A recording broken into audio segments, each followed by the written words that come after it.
Vous écoutez Réseau Santé, votre podcast des médecines complémentaires. Voici votre animatrice, Marie-Lise Pelletier. Bienvenue, chers auditeurs, à Réseau Santé. Aujourd'hui, en entrevue, j'aurai le privilège de m'entretenir avec Jean-Philippe Groulx. Je vous avoue que le petit côté que j'aime bien de lui, c'est son petit côté business. Ben oui, la naturopathie, c'est aussi de la business. Puis souvent, on n'ose pas le dire, on n'ose pas en parler à personne qu'on est en job, on fait un travail, là, mais ça peut être une job à temps plein quand on est passionné comme lui et très bien structuré. Fait que j'espère que je vais vous amener à découvrir un personnage que j'aime beaucoup, Jean-Philippe, avec nous aujourd'hui dans cette entrevue. Puis vous allez voir dans une couple de minutes, vous allez comprendre pourquoi je vous dis le petit côté business que j'aime beaucoup de Jean-Philippe. Donc, Jean-Philippe, bienvenue. Mais quel accueil, Marie-Lise, merci. Ça me fait plaisir. Seigneur, Jean-Philippe, j'aimerais ça que, premièrement, je te dis merci beaucoup d'avoir accepté aussi rapidement puis spontanément pour venir participer à mon podcast, qui est nouveau, mais que, mon Dieu, qu'on a besoin de parler un peu de nous autres, les médecines complémentaires. Mais tu sais, j'ai des questions pour toi aujourd'hui, là. Puis la première, moi, j'aime ça, que le monde nous conte un peu leur histoire, leur cheminement. Pourquoi tu es dans ce domaine-là? Qu'est-ce qui t'a amené à ça? Puis des fois, le chemin, il est vraiment particulier. Ouais. Conte-nous ça. Écoute, j'ai quand même une histoire, je te dirais, rocambolesque, si on peut appeler ça comme ça. C'est la première fois, je pense qu'aujourd'hui, je vais vraiment m'ouvrir. Là. Je pense qu'il n'y a pas grand monde qui sait ça de moi, à part mes amis proches. Puis je pense que ça vaut la peine d'être dit. Ça fait longtemps que j'attends la situation pour le faire. Puis je pense que ça va être intéressant justement pour les auditeurs d'en parler un petit peu pour voir un peu justement l'arrière de tout ce qui se passe en tant que professionnel de la santé par la suite. Fait que, écoute, moi, bien simple, je suis né à Montréal de 2 parents, comme tout le monde le sait, hein, à l'hôpital Bellesache, sous le signe de la balance. T'es-tu balance? Oui, je suis balance. Moi avec, balance, OK, c'est cute. Ouais. Fait que c'est ça, fait que je suis né à un seul morceau, hein, il ne manque pas de morceaux, je suis bien chanceux. Mais par exemple, j'ai une qualité, je pense qu'on peut appeler ça une qualité maintenant, mais c'était un défaut quand j'étais jeune, c'était vraiment un problème pour moi, j'ai été myope. Une grosse myopie. Là. Si les gens, les auditeurs là, qui nous écoutent connaissent la myopie, j'étais à moins 29. Ah, pas pour vrai? On ne parle pas de moins 2,9, on parle de moins 29. Quand même. Je te montrerai des photos. Là. Les lunettes épaisses de même. Les auditeurs, vous ne voyez pas ça, on imagine. Les fonds de bouteille. Là. Okay. Quand le monde disait que tu as des fonds de bouteille de coke, de bouteilles de coke en vitre, etc., c'était ça. Donc, j'ai parti. Hey, je t'émotive. Ah, mais je suis là pour ça. Je t'accompagne. C'est pas drôle. Oui, non, c'est beau. Puis, c'est ça, j'ai comme vécu bien de l'intimidation étant jeune. Puis l'injustice, j'aimais pas ça.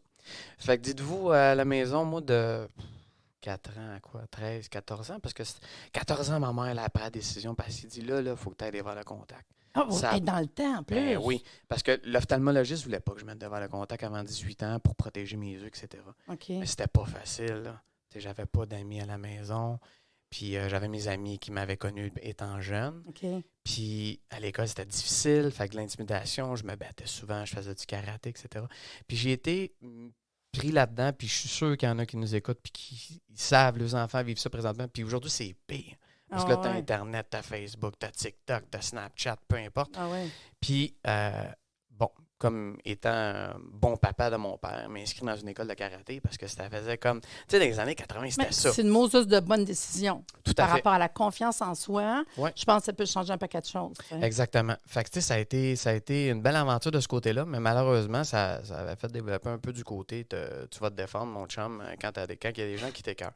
Fait que quand je te parle d'injustice, c'est ce que je vivais. Tu sais, je t'ai toujours rencontré dans le bureau du directeur en me faisant dire, tu sais, Jean-Philippe, là, il va falloir que tu laisses les autres parler. C'était jamais les gens qui intimidaient qui étaient punis. C'était toujours comme moi. Okay. Tu me suis? Ouais. Fait que l'injustice, ça part de là, ça m'a toujours insulté. C'est toujours venu me chercher. Et puis, tout le développement, aussi en tant que personne, en tant qu'être humain, moi, j'ai passé de 0 ami avec des verres de contact. Du jour au lendemain, le monde m'appelait JP à l'école. J'avais des amis qui appelaient à la maison. Tu sais, moi, j'ai vu mes parents pleurer. C'est beau, c'est émotif, puis je veux pas faire pitié, là. Non, c'est pas pitié. C'est ça, je dis que c'est ce que j'aime, là. C'est que tu sois vrai, puis que tu nous expliques ton cheminement. Exact. Fait qu'à travers ça, j'ai toujours été dans la quête de devenir meilleur. Parce que dans mon livre à moi, j'étais pas bon. J'étais mis-up, je voyais pas bien. Moi, j'ai pas pu exceller au hockey. Je pouvais pas jouer au baseball. Parce que je voyais pas la Christie de balle quand le gars, il a frappait. Puis la puck, elle allait trop vite. Puis, mon voisin, c'était Alexandre Daigle. J'ai joué avec Alexandre Daigle dans un terrain de parc au hockey, dans les glaces extérieures. Puis, je joue au hockey, je me débrouille super bien. Mais quand tu embarques d'une ligne avec une grille, le masque, le casque, ben là, je voyais plus rien. Fait que ça joue sur l'estime de soi. Fait que le karaté, ce qu'il a fait, c'est que ça m'a permis de développer ça. Mais d'un autre côté, en même temps, ça l'a alimenté peut-être une rage de vivre que je voulais me faire entendre.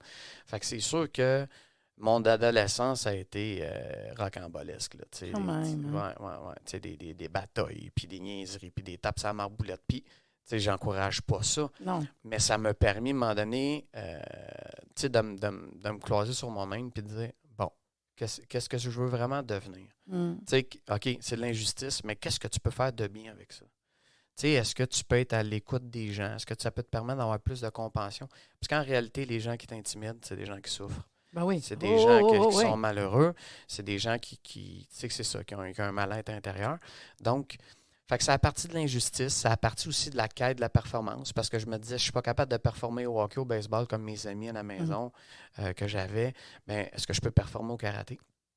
Et puis, ceci étant dit, qui a fait que de fil en aiguille avec le karaté, je me suis intéressé à l'alimentation vers l'âge de 18 ans. Pour se rappeler aussi, j'ai grandi avec une maman qui s'est battue contre son poids. Moi, j'ai la maman... oui, pour vrai. Ouais. Moi, j'ai la maman qui était à la maison, qui a donné sa vie à ses enfants. Nous autres, on était 3. Wow. Moi, j'ai pas connu ça à la garderie. J'allais dîner à la maison, puis ma mère était tout le temps là. Ma mère s'est privée pour nous autres, puis je la remercie beaucoup, ma maman d'aujourd'hui. Je t'aime fort.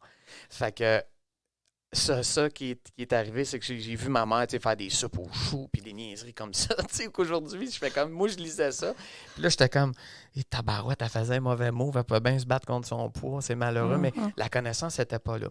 Fait que le karaté, ce qui est arrivé, c'est que j'ai voulu peut-être amener ça à un autre niveau. J'ai voulu performer. Fait que faire des compétitions. Puis j'avais un autre problème. J'étais petit. Je pesais 108 livres à 18 ans. Okay, j'étais pas gros. Ouais. Parce que tu n'es pas petit. Hein? On ne voit pas, là, les auditeurs. C'est pas super. Mais non. Mais je veux dire, en fait, grandeur. Pour le poids que tu me dis, pour ta grandeur, je veux dire, c'est vrai que tu ne dois pas être gros. Là. Bien, c'est parce que là, ce qui arrive, c'est que c'est en plus dans le style de karaté que je faisais, on te battait par poids. Okay. Fait qu'en plus d'être mis-up, j'étais racidique. Fait que ça n'allait pas bien. On est mieux d'en rire aujourd'hui qu'à d'en broyer. Mais c'est ça qui est arrivé. Fait que là, à un moment donné, les gars de karaté, mon sensei me disait, JP, voudrais-tu prendre du poids? Ah ouais. Parce que là, tu te bats contre des kids de 13 ans qui ont une ceinture jaune, toi, tu as une ceinture noire. Ça marche pas, là, t'sais. Fait que j'avais été mis en contact avec un entraîneur privé pour commencer à m'entraîner. Fait que là, mon objectif avait changé. Là. Je suis passé de karatéka à Arnold Schwarzenegger. Fait que mon but, c'était de devenir comme Arnold. J'écoutais Pumping Iron 3 fois par jour. Hey, je voulais-tu m'entraîner? J'allais pousser au gym. Mais je savais pas comment nourrir ma machine. Okay. Ça marchait pas. Là, j'arrivais au gym, je ne prenais pas de force. Je me décourageais. Fait que ça a tout le temps été un fight pour moi de rester stimulé puis motivé parce que je me décourageais. Je trouvais tout le temps que j'avais l'excuse facile. Ah, ben moi, j'ai ça. Ah, ben moi, c'est ça. Puis, j'ai fêté ça souvent. Et là, l'entraîneur que j'avais à ce moment-là, qui s'appelait Marc Nadon, m'a mis en contact avec Bernard Valquette. Qui, ce gars-là est mon mentor présentement. Il a toujours été. Il va toujours l'être. Ouais, c'est mon deuxième papa. Ouais. Bernard Valquette, qui a fait développer, en fait, cette passion-là en dedans de moi. Parce que quand je l'ai rencontré pour faire le karaté, pour faire mes compétitions, ben, il m'a expliqué comment ma machine fonctionnait. T'sais. Il a pris le temps de m'expliquer, de me montrer qu'est-ce que je devrais avoir, la quantité de protéines, de glucides, de lipides. Puis, de fil en aiguille, je suis arrivé d'une compétition qui a mal viré. On vous épargne les détails. Puis j'étais assis dans son bureau, puis là, j'avais le dédain du karaté. Je trouvais pas ça le fun. Là. J'avais 18 ans, puis je me disais, c'est tout ça que je veux faire. T'sais? Est-ce que c'est vraiment ça que je veux faire, manger excusez-moi l'expression, mais manger des claques à la gueule pour une médaille. C'est pas payant. Je voulais pas aller à l'école. L'école m'intéressait fuck all. Ça m'intéressait pas pantoute. Tu me demandais de lire un archi, ça me prenait 4 semaines. J'aimais pas lire. Fait que c'est ça. Fait qu'à un moment donné, Bernard, il me dit, drette de même, je suis sûr que Bernard écoute ce podcast-là, puis il va me dire, tu veux faire dans la vie maintenant? Je dis, je veux faire ta job. Ah oui. Non, mais c'est le fun comment quelqu'un peut craquer quelqu'un, sans le savoir, hein? Ah, malade. Une personne dans ton chemin, un jour, peut changer tout. Ça, ça me fait wow. Ouais. Fait que là, lui, il me dit, si tu veux être le meilleur thérapeute, reste avec moi, puis je vais te former, je vais te dire quoi lire, je vais te dire quoi faire. Fait que je suis sorti de là avec un livre de, je me souviens pas c'était qui le nom, mais tu sais, la physiologie, là, ce qu'ils te donnent à l'université, là, tu sais, pour apprendre la néoglucogénèse, la glycolyse, tout ça. Puis elle me dit, veux-tu me lire ça, tu me ramènes ça la semaine prochaine. Si j'avais de la misère à aller à un Charlie. Hey, c'est en anglais en plus. J'ai dit, oublie ça. J'ai pris mon courage à deux mains, je suis revenu, puis j'y avais dit, je suis pas capable de faire ça. T'sais, moi, je vais t'enregistrer, donne-moi des cours, puis tout ça. Puis c'est ça, ça a fait développer cette passion-là. Puis Bernard m'a dirigé vers en faisant mes cours de naturopathie, parce qu'il me disait, il faut que tu sois diplômé. Ouais. Là, j'ai un secondaire 5 à moitié complété, parce que j'ai lâché l'école. Moi, dans ma vie, je voulais être Georges Saint-Pierre. Georges Saint-Pierre n'existait pas, il n'était pas encore connu. Moi, c'est ça que je voulais faire, ça ne marchait pas. Je me disais, pas besoin de faire de l'école. Fait que là, à un moment donné, il me dit, il faut que tu aies un diplôme. Là, j'étais à l'université, t'es-tu fou? Je serais pas capable de faire ça. Ça ne marchera pas. Tu sais, tout de suite, encore dans les excuses. Hein? Fait que là, il m'a mis en lien avec un gars qui s'appelle, un chercheur, qui s'appelle Dr. Raymond Peat. Ça vous tente de googler ça à la maison. Raymond Peat, qui est assez un spécimen, je vous dirais, un génie dans la matière, qui m'a permis de développer mes propres connaissances au niveau de l'endocrinologie. C'est un expert au niveau d'hormones. Il y a un PhD, il y a une maîtrise en hormones chez la femme. Fait que la femme, il la connaît. Hein? Fait que les problèmes hormonaux, il connaît ça. Puis de lien avec la thyroïde, tout ça. Fait que complémentairement parlant avec mon cours de naturopathie que j'ai fait en 2001 jusqu'en 2005 ou 2006, je ne me souviens pas trop, j'ai été de très proche avec Dr. Peat. Et puis, ce gars-là, juste pour vous donner une idée, il est renommé. Écoute, il a 64 ans dans ce temps-là.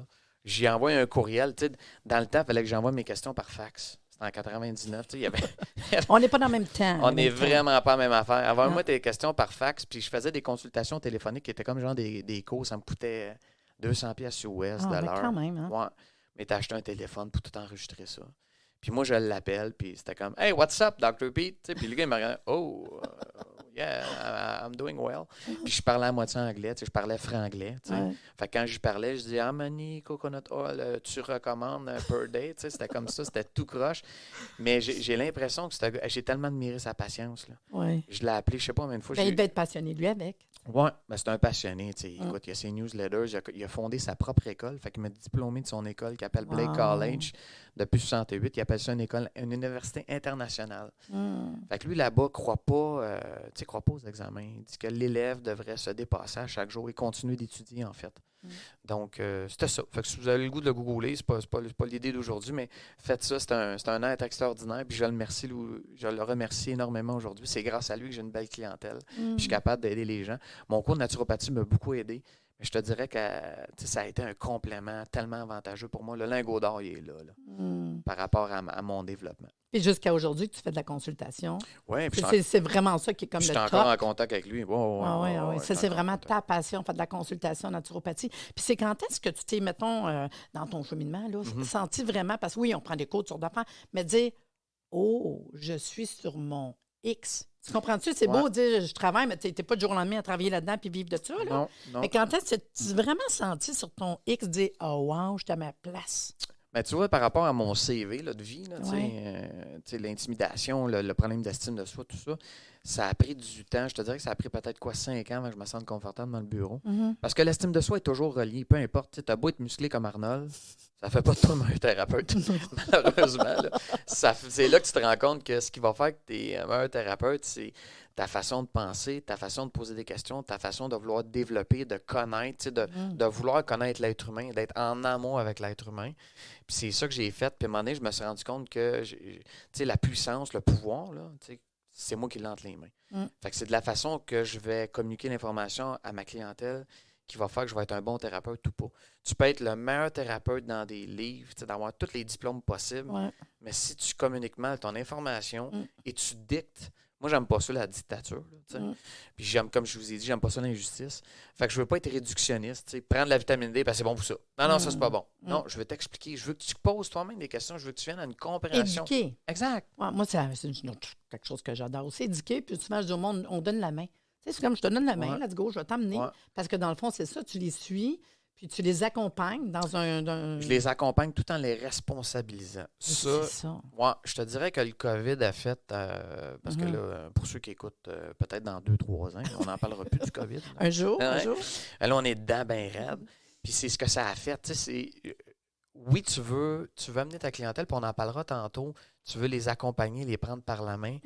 Mais jusqu'où tu veux les prendre par la main? Ouais, c'est ça. Parce que ça peut être dangereux. Ouais. Hey, j'ai vu des thérapeutes, moi, se brûlant à barouette. Là. Je suis plus capable, je déteste ma job. Les clients arrivent, tu veux leur arracher la tête, la coup de 2 par 4, parce qu'ils disent tout le temps la même excuse. Ouais. Là, tu te dis, t'as un peu, là.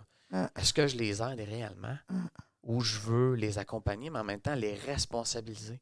Tu sais, ce que je viens de te dire, on a tous le pouvoir de nos actions. Ouais. Puis quand la personne elle va réaliser que tu as entre tes mains le pouvoir de décider, de changer ce que tu fais, tes habitudes de vie, ce que tu bois, ce que tu consommes, la façon dont tu dors, tes relations, ton environnement, malheureusement, tu es responsable de tout ça. Mais des fois, j'essaie de pas rire. Tu sais, tu jases, mais le monde, les auditeurs, vous ne me voyez pas. Là. Souvent, j'ai un sourire dans mon visage parce qu'il y a des clients, justement, des fois, que je me dis « Oh my God, c'est ce client-là qui s'en vient. » Parce qu'on le sait, il y en a qui sont tough. Mais je le prends comme un challenge, moi. C'est comme je dirais un combat. Puis à la fin, je me suis dit à mon mari, j'ai dit, ça a bien été. Phew! J'ai donné des petits trucs parce que non, c'est dur. Il y en a des fois qui ont vraiment besoin de plus que d'autres. Il y en a qui se motivent tout seuls, mais il y en a qui ont de la misère, tu sais. Fait qu'on est là pour les motiver. Puis on dit, j'espère, même s'ils apprennent une chose, puis qu'ils voient que ça marche, parce qu'on s'entend, c'est pas jour 1, jour 4, puis je leur dis, c'est pour la vie. Non. Ils s'imaginent des fois que c'est pour pas trop longtemps, jusqu'au prochain rendez-vous. Non. Je dis, apprends, puis qu'est-ce que je t'explique, puis essaie de comprendre que ça va faire partie de ta vie, tu sais.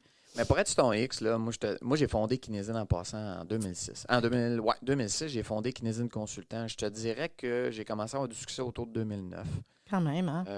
Ce qui a fait du succès, c'est que j'ai eu beaucoup de joueurs de hockey dans la Ligue nationale. J'ai eu au-dessus de 90. Mais le sport, c'est comme ça a été à un moment donné de chercher beaucoup, hein? Ça avait beaucoup baissé de bouche à oreille, je pense. Mais en même temps, ça flattait mon petit ego. Je me disais, vu que je n'ai pas été capable de performer là-dedans à cause de mes yeux, je vais peut-être pouvoir les aider d'une autre façon à mieux performer. Puis je vais avoir un accomplissement, une valorisation qui va venir partir de là. Fait que oui, j'ai suivi beaucoup d'athlètes, mais le créneau, quand même, ma clientèle, à 80%, c'est des gens d'affaires. Puis je te dirais que si on parle, mettons, d'erreurs business que j'ai faites, parce que j'en ai fait plusieurs. C'était une de mes questions, là. Ouais. Moi, je veux savoir c'est quoi ton bon puis ton pas bon coup. Parce qu'il y en a toujours des bons coups, puis des fois, on l'avoir su sans trop de détails, mais ça serait quoi? Parce que je pense aux thérapeutes, aux gens, que des fois, on ne pense pas dans notre job. Fait que dans ce que tu allais dire. Je pense que l'erreur, je te dirais, le plus commun, puis que moi, je l'ai fait souvent, ça n'a peut-être pas paru, mais c'est de penser que je connais tout. Ça, c'est. Tu sais, quand tu dis je peux aider tout le monde, c'est pas vrai. Tu peux pas aider tout le monde. Malheureusement, il y a des gens que tu pourras pas aider. Puis, c'est là que je m'en venais avec ça, justement, dans ma clientèle. Je pense que ça fait partie d'un des mauvais coups que j'ai fait. Et l'autre mauvais coup, puis s'il y a des thérapeutes qui nous écoutent à la maison, cessez d'être excusez-moi l'expression, mais être une prostituée à clients.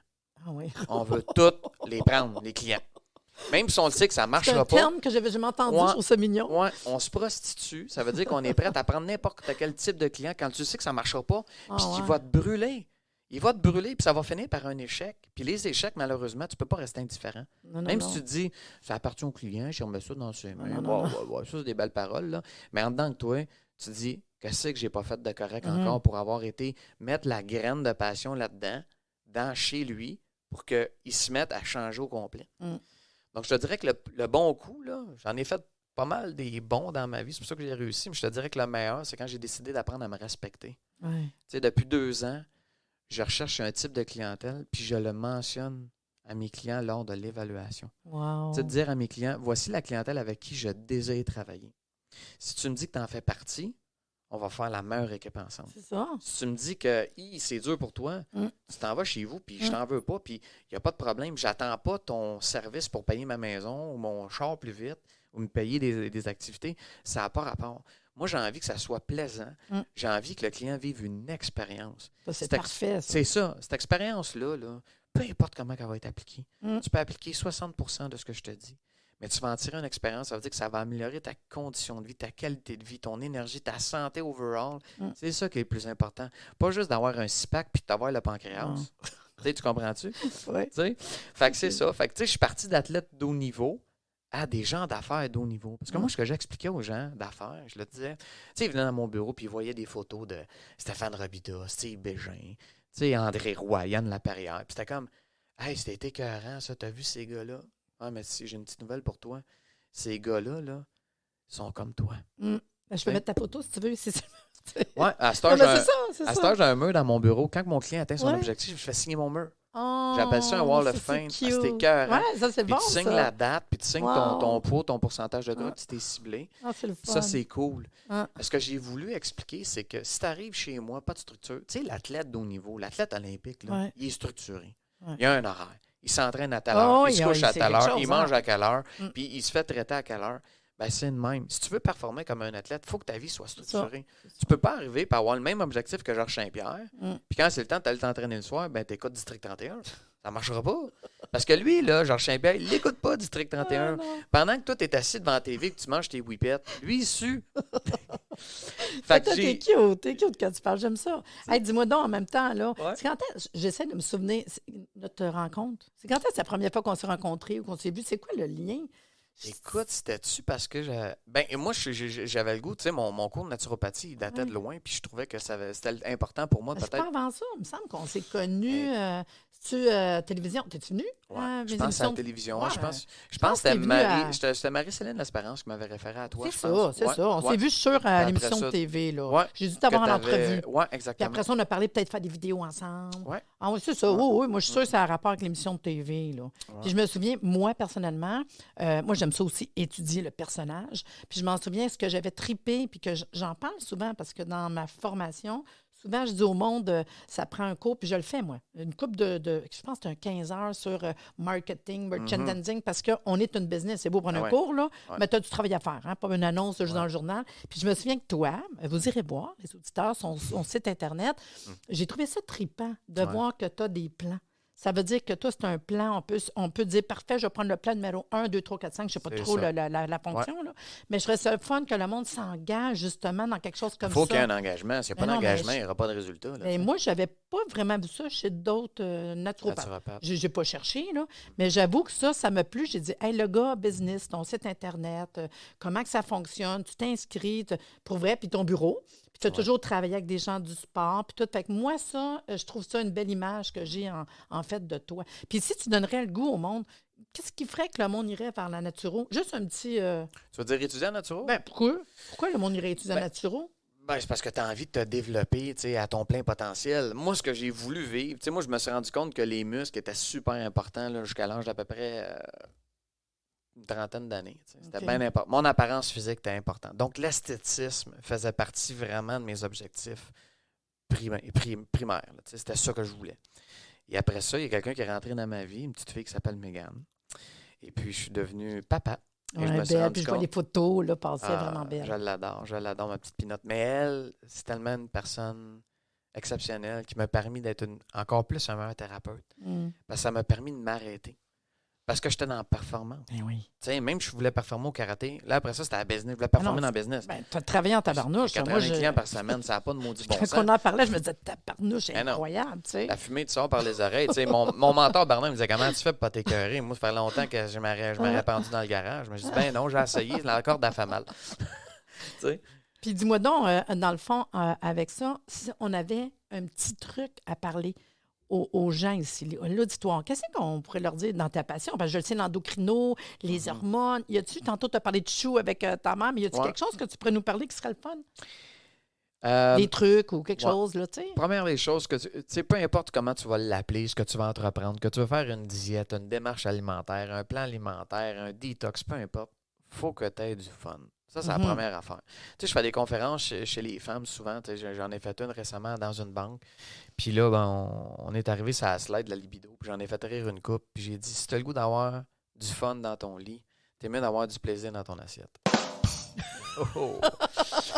Donc ça nous a fait sourire une coupe. Parce que tu sais, quand on parle de sexe, malheureusement, ça allume tout le monde. Puis la libido, c'est un fléau. Il y en a une Christy de gang dans mon bureau, puis la libido est à off. Fait que, tu sais, pourquoi? Puis ça vient de ce que tu manges. Fait que si tu manges en compréhension de ce que tu as besoin, je pense que ça, à la base, ça va te permettre de vouloir encore plus connaître l'être humain. Tu sais, pourquoi tu manges ça pour mieux dormir? Pourquoi tu prends ça pour être mieux concentré à la maison ou au travail? Pourquoi tu prends ça pour avoir une meilleure énergie? Pourquoi tu prends ça pour avoir une meilleure santé globale? Puis en même temps, tu vas avoir une meilleure gestion de poids. Tu sais, ta composition corporelle va représenter ce que tu mets dans ton assiette. Fait que si tu mets des whippets, ben, tu vas avoir de l'air du bonhomme Michelin. Mais si tu mets des choses qui ont du bon sens, puis qu'il y a de la couleur, puis qu'il y a des légumes, des végétaux, des protéines, etc., ben, ton corps, lui, l'autre bord, là, il va te faire performer comme une Formule 1. Ça, c'est évident. Manger en conscience. Souvent, Ouais. c'est ça que je dis au monde. Est-ce qu'on peut manger en conscience? Tu sais? Puis il y en a beaucoup qui disent on est ce qu'on mange. Moi, je dis on est ce qu'on digère. Parce Ouais. qu'il y a une différence en l'assiette. C'est incroyable comment que les gens, des fois, ne se rendent pas compte. Puis oui, tu peux m'emmener, tu sais, faire. Moi, j'appelle ça défroquer. Là. Faut de temps en temps te faire plaisir de manger une poutine ou whatever. Mais le reste du temps, sois conscient de ce qui est dans ton assiette. Tu sais. Ben, la pleine conscience, elle est là. Tu sais, en même temps, quand tu manges avec tes émotions, moi, je dis tout le temps au client, tu sais, le client, il dit comment je peux faire pour gérer contrôler mes émotions, tu ne les contrôleras pas. Tes émotions, ils font partie de toi, avec ton vécu, tu ne les contrôleras pas. Tu peux gérer, par exemple. Ouais. Fait que tu peux t'aider à mieux gérer. Ça veut dire que tu es dans un craving de sucre parce que tu es en colère ou tu as de la peine. Tu sais, ça ne veut pas dire que tu as à prendre un sac de chips. Tu peux manger une banane ou une pomme. Est-ce que ça va être bon pour ta composition corporelle? Who knows? On s'en sac. Tu as fait un meilleur choix alimentaire. Tu as fait un choix santé. Tu sais, c'est comme je te disais, j'ai consommé de la cocaïne toute ma vie. Ça fait 3 ans que j'ai arrêté. Fêtez ça, m'allez me faire 2 lignes. C'est sûr que tu reprends, là. C'est sûr que la tendance va reprendre. Fait que les gens, malheureusement, ils ont de la misère avec ça. Ah OK? ouais, je sais. Tu sais, ils reviennent dans mon bureau et ils me disent quand est-ce que je vais pouvoir être riché? OK, attends un peu, là. Tu es en train de me dire que tu dors mieux, tu as une meilleure énergie, tu es plus focus, tu as une meilleure libido, tu digères mieux, tu fais plus des cacamous parce que ta fois, tu es allé aux toilettes, ça Benson and Angel. Puis là, tu me dis, quand est-ce que je vais pouvoir réincorporer? C'est drôle, ça, hein? Je sais. Ben, tu t'auto-sabotes. Puis quand tu vas comprendre ça, que l'auto-sabotage, ça te nuit, ben, tu vas faire des choix. On revient à ce que je t'ai dit au début. La pleine conscience de faire des choix. Ce soir, tu sais, je vais vous donner un exemple. Samedi soir, je suis revenu de faire du ski avec ma petite. Ma petite a dit, papa, j'ai le goût de manger une pizza. C'est bon. Puis c'est vrai que c'est bon. Oh, Papa ouais. gustatif, il hallucine. Puis je me suis dit, avant, là, à 13-14 ans, facile de commander un extra large. Je faisais une nappe avec ça, je pliais ça en 4, je la bouffais. C'était même pas mastiqué, c'était déjà digéré. Mais à cette heure, je me commande une small avec ma fille. On a chacun 2 pointes. Puis on est entièrement satisfait. Et là, on a du plaisir. Parce que pendant le repas, on partage. Ouais. C'est bon, on jase, c'est le fun. Le stress diminue. Puis je pense que ça peut avoir aussi sa place dans notre alimentation. Mais si tu fais attention pour tricher le samedi soir, arrête ça. Ça donne rien que tu le fasses. Ou je dis de réapprendre à faire à manger. Avec la pandémie, c'est peut-être qu'est-ce que les gens ils ont peut-être recommencé à faire. Là. Ouais. Mais moi, je trouve que de juste aller... moi, mettons, on aurait le goût d'une pizza, ben moi, je la fais. Tu sais. Je sais bien que c'est des habitudes, là. Mais après ça, quand tu es habitué de la faire, ben au moins, c'est comme une pizza bonne, bien meilleure que ce qu'on commande. Ouais, c'est mais des ça. fois, on ne réalise pas comment. Fait ta pizza, franchement. Tu peux la faire, ta pizza. Moi aussi, il faut faire attention pour ne pas se faire embarquer dans le marketing de tout ça. Ah, je me suis acheté un gâteau keto, c'est moins pire. Du gâteau reste du gâteau. Oui, regarde Tu des ingrédients, comprends-tu, regarde là? des ingrédients. C'est ça, là. Tu vas voir que... Même si c'est fait avec l'huile d'avocat, là. C'est pas Ah plus keto ouais. que d'autres choses. Mais tu sais, ça, c'est normal. Fait que l'injustice vient de là. Tu sais, tout le corporate marketing en arrière de ça pour te faire croire que c'est santé, mais en réalité, on t'empoisonne pour te faire consommer de la médication. C'est ça qui est plate. Ouais, c'est Tu sais, triste. les médecins, là, ils ont une bonne job. Ils sont là pour vous aider quand vous avez des symptômes. Ouais. Ben oui. Tu sais, fait que c'est important. Mais quand tu fais pas attention, puis tu n'es pas capable justement de prendre une décision puis de dire, tu sais, c'est comme les gens qui ont fumé dans les années 70, qui sont fait encourager par les compagnies, puis en 90, ils t'ont tout dit, là, il faut t'arrêter de fumer, parce que si tu fumes dans notre magasin, tu vas avoir une amende. Tu sais, fait qu'on se fait tout pogner. Ouais. J'ai été le premier à me faire pogner là-dedans. Ouais, je sais. Puis, moi, j'ai pris la décision que la santé, c'est ce que j'avais de plus cher. C'est pas acquis. Tu sais, tu nais du ventre de ta maman, là. Puis tu as déjà les conséquences de comment ta maman s'est alimentée par ses propres connaissances. Tu peux pas y en vouloir, là. Il y a des mamans qui ont consommé, des mamans qui ont mal mangé, puis c'est correct. Puis le placenta, là, il te permet d'absorber puis de te laisser passer pas mal de bonnes affaires versus les mauvaises. Fait qu'il te protège 100%. Après ça, là, fais tes propres choix. Mange, bouge, puis pense. Pas compliqué. Non, mais les gens à la maison, là, hein? C'était-tu une bonne émission? Hey, Jean-Philippe, là, JP pour les intimes, je vais le dire. Vraiment, c'était super intéressant. Ah, merci. Je le sais bien que tu vas sûrement revenir parce que j'ai adoré notre entrevue et j'espère que vous, à la maison aussi, vous avez bien aimé. Fait que sur ce, j'espère que vous avez apprécié l'entrevue puis vous allez être là la semaine prochaine. Merci de nous avoir écoutés. Soyez des nôtres tous les mardis à compter de 9h30 pour des entrevues avec un invité différent qui saura vous plaire. Si vous aimez le podcast, abonnez-vous pour être informé et partagez en grand nombre.